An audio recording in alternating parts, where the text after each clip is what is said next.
નમસ્કાર. દિવસભરના તાજા સમાચારોમાં તમારું સ્વાગત છે. તમારી સાથે હું છું પિનલગીરી ગોસ્વામી. સમાચારો વિસ્તારથી જાણીએ એ પહેલા મહત્વના સમાચારો ઉપર એક નજર. મિત્રો, સૌથી મોટા સમાચાર સામે આવી રહ્યા છે અમદાવાદથી. જ્વેલરી શોપમાં નકલી દાગીના પધરાવીને અસલી ચોરી કરતી મહિલા ઝડપાઈ ગઈ છે. 2.90 લાખનો મુદ્દામાલ કબજે કર્યો છે. સમગ્ર ઘટના સીસીટીવી કેમેરામાં કેદ થઈ ગઈ છે. અન્ય મહત્વના સમાચારની વાત કરીએ તો ખેડૂત સમાચાર. કિસાન પરિવહન યોજના. પાકના વહન માટે માલવાહક વાહન જેમાં 600 થી લઈને 1500 કિલોગ્રામની ક્ષમતા હોય છે તે ખરીદવા પર સામાન્ય ખેડૂતોને 50,000 રૂપિયા અને મહિલા SC/ST ખેડૂતોને 75,000 રૂપિયાની સુધીની સબસિડી મળે છે. અન્ય મહત્વના સમાચારની વાત કરીએ તો ખેડૂતો માટે અન્ય એક યોજના.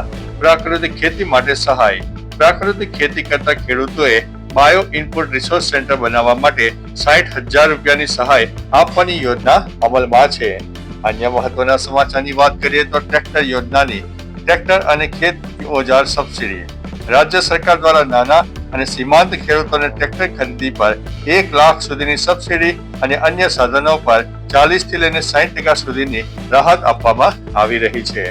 અન્ય મહત્વના સમાચારની વાત કરીએ તો કિસાન સૂર્યોદય યોજના.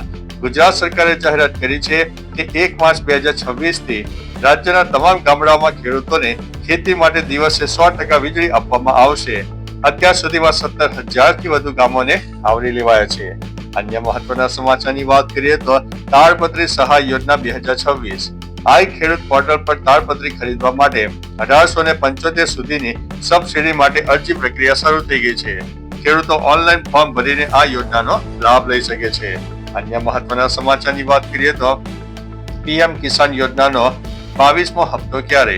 પ્રધાનમંત્રી કિસાન સન્માન નિધિ યોજનાનો 22મો હપ્તો જાન્યુઆરી 2026માં જમા થવાની શક્યતા છે. ખેડૂતોએ લાભ મેળવવા માટે KYC પૂર્ણ કરવું પડશે અને ખેડૂત આઈડી એટલે કે એગ્રીસ્ટેક બનાવવો ફરજિયાત છે. અન્ય મહત્વના સમાચારની વાત કરીએ તો ઉત્તરાયણ પૂર્વ તૈયારી. અમદાવાદના પતંગ બજારમાં પંજાબ અને બરેલીની દોરીનો દબદબો જોવા મળી રહ્યો છે. પતંગ અને દોરીના ભાવમાં 20% સુધીનો વધારો થયો હોવા છતાં લોકોમાં ભારે ઉત્સાહ પણ જોવા મળ્યો છે.